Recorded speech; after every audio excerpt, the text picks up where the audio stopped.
If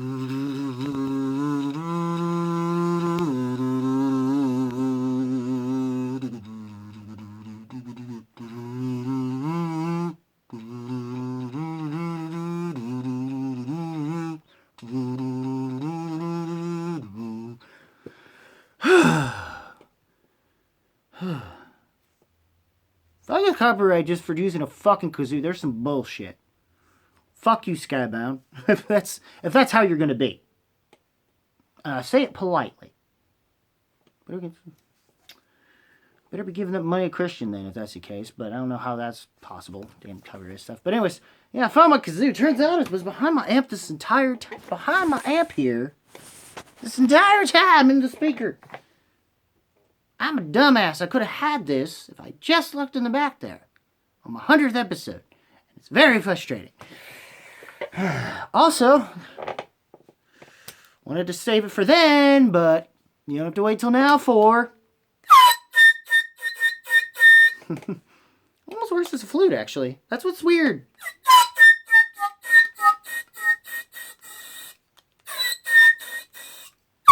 God damn it, I had to do that to myself. Alright, so, ladies and gentlemen, welcome.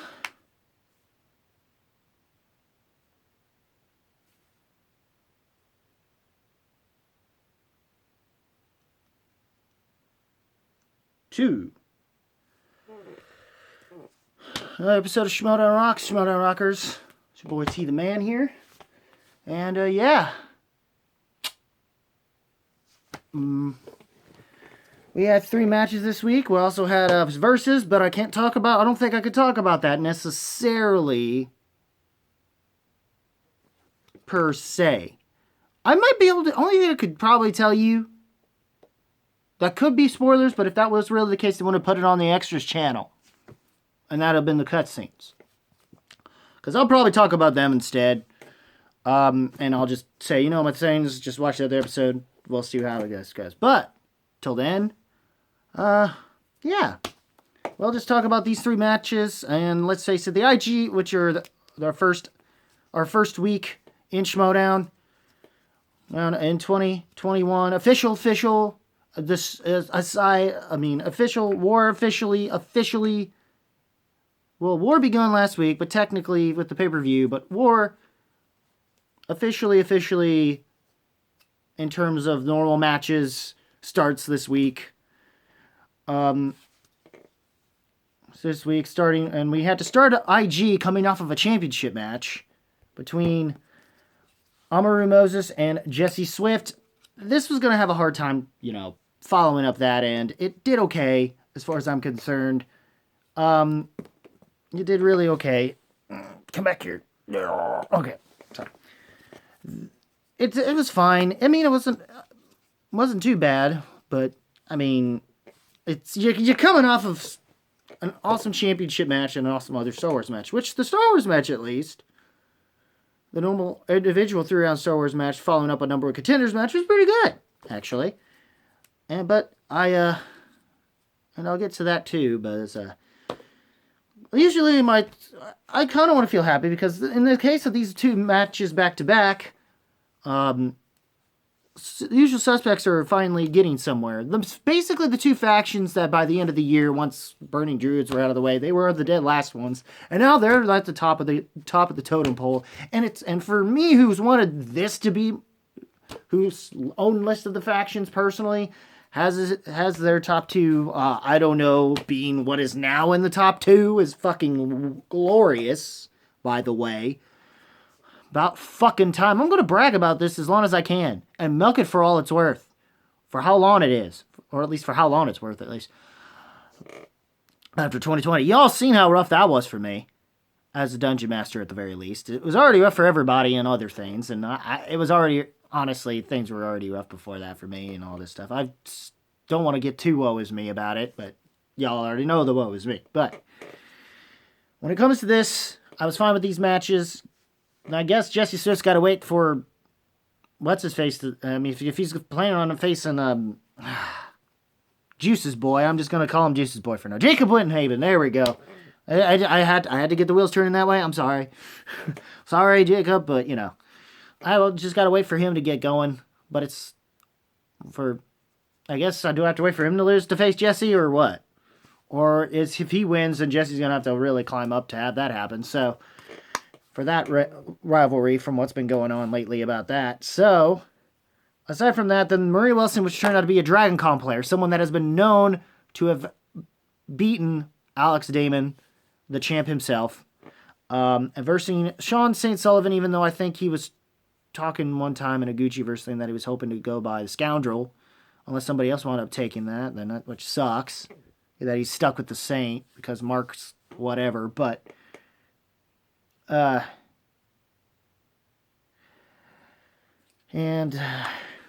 I feel bad for him, I was kind of hoping for him to finally pull a win, but this sucked, but I hope he gets another chance, because last time he was facing Laura Kelly, and it does look like he can have a chance, but either way, no matter what happens between either of these players, they've got a ways to go after what that number one contender match has shown. They've got a ways to go if they ever think they're going to be able to compete against any of the four players, anyone that has been involved within the upcoming championship match and what happened in that number one contendership match. Good luck being even on that level, Sean. I mean, you can be, but this doesn't help your case, and I don't mean your loss at all. And by the way, his way he was going off in the rundown chat was kind of funny. So, but because of that, his wife Jillian, and since her and Molly do a thing together for like a certain point of view, it makes it interesting. The more corruption, the more corruption versus dungeon banter that has been since last year and the year before that, kind of continued onward. And so speaking of that, kind of, sort of, but apparently now with Swag, both of these gentlemen, one of them being Eric Zipper, we'll eventually get to that. I think that's going to be an upcoming match. Zipper's got one either this coming week that's going on, or what, with the IG. Because right now we only have IG, Star Wars, and singles competition. Teams we got to wait on until studio. But Vinny the Ice Pick, wouldn't sleep on Vinny the Ice Pick. I wasn't expecting him to not do well. Everyone was expecting him to get knocked out or TKO. That's not what happened here. He wound up ahead for a little bit, but it was only by 1 point. And when that happens, especially after the previous match with the Star Wars match, that was going to be the case. And Marshall had more to prove than Vinny. Vinny, if anything, wanted to show that nobody sleep on him. And after this match, it went quite literally down to the 5-pointer. Vinny's 5. So it was a pretty bare-knuckle match. And I think it was pretty high up, at least in the 20s in terms of points. Because I think the last couple matches have been less, not so much in the 20s and more the 10s. But that's 3-rounders. They don't expect get a whole lot of points unless you really go, unless you really, really, really, really, really go perfect. But yeah, yeah, and right now, I mean, Dungeon's looking good right now. It's doing enough to hold me over till I get to see Smash again play, and at this point, I just like to meet him, once he's done, doing his thing.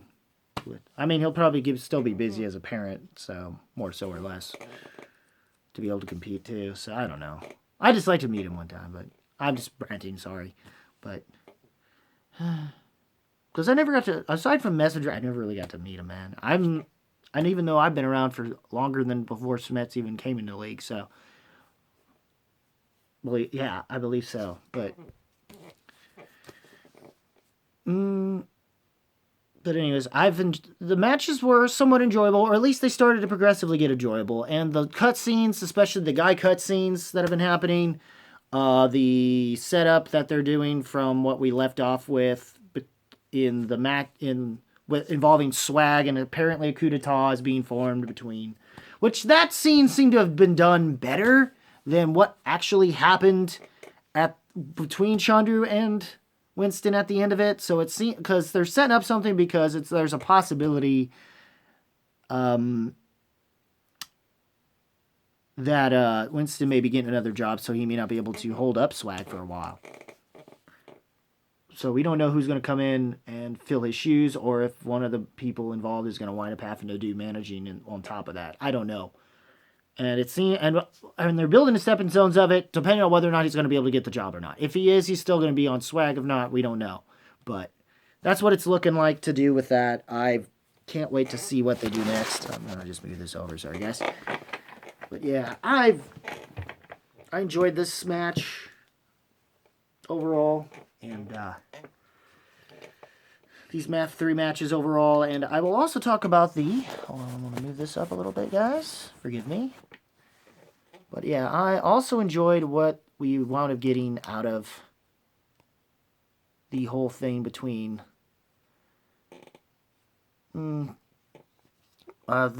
besides that, we also had some really good cutscenes with involving Guy. I think there was another. I don't think we had. I don't think we had a cutscene in the last one. Well, actually, we did, and as a dungeon head, I loved that myself. But as the nice little prep up leading into the said match between that's going to happen in the Versus, which was wonderful. I love the banter where Kaiser's kind of being cut off from Bateman and them, and making it pretty clear that to them it's all business. And Kaiser's Kaiser pretty much proving a point in the sense of how he's also in for, well, understandably in it for business, but also just kind of wants to hang out. It's like, but you could tell he's kind of like, I picked you guys also to hang out. It's like you can tell that's in the back of his mind. It's great. It was kind of funny and banter. I wanted to feel bad for him, but at the same time, it's like it was expected. So it's cool, as long as we keep pulling out the W's and they bring it, especially Bateman if he's going up against Riley. Even though a lot of people are going to want Riley has a little more to prove than Bateman, but I think Bateman has more to prove in the sense that he believes he can probably get that title. I think maybe, just maybe, there's a chance he can beat Collins.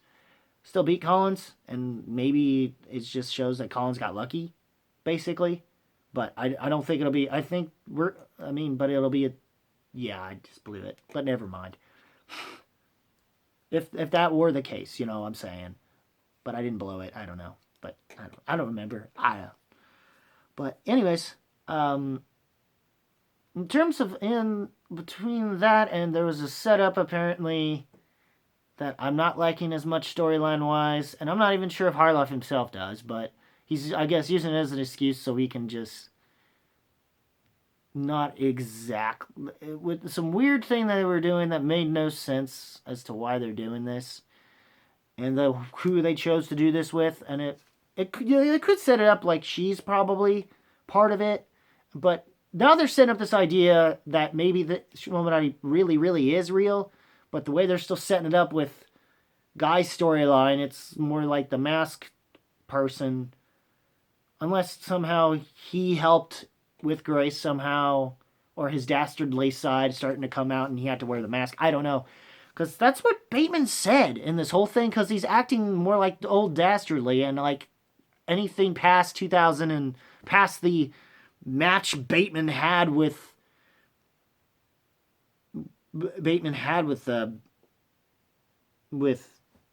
Scott Mance didn't happen. So it was weird because these are up already in the extras. So don't bitch at me. Seriously, go check. They're out already up in there, unless they put them on a premiere thing. I don't know. I don't think they did, but yeah, that and Grace is kind of now apparently Harlow's got a new boss and it has to be Grace. I don't know how they're gonna pull this off if Grace gets busy, and they'll wind up dropping this whole thing. It will make no sense. But the only thing is, Harloff's going to find a workaround at some point with this whole thing. But that's the thing. You built this up in such a way that now that's Grace pulled this off, but not realizing that Grace was...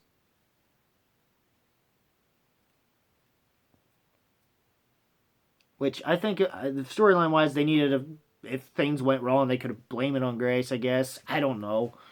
Or just feel more for Harloff. I don't know, but... Anyways, I guess, yeah.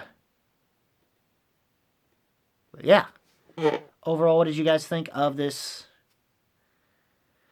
But yeah, I love the matches. The cutscenes were nice, and even the versus match that I can't get into yet until after this week, I believe. So, what did you guys think? Leave a comment below. Let me know. As always, guys, keep it random, keep it real, keep it rocking. Keep it real, keep it rocking. Also, link to my stereo, the Smash Cancer link, and to my Facebook page are in the description below. Yeah, below. Rock that like button if you like this video. Hit that subscribe button, and as always, just keep it random, keep it real, keep it rocking. If you smell what the movie trivia Schmodown and Schmodown Rocks and Skybell Entertainment and so on and so forth is cooking. Yeah, dig it.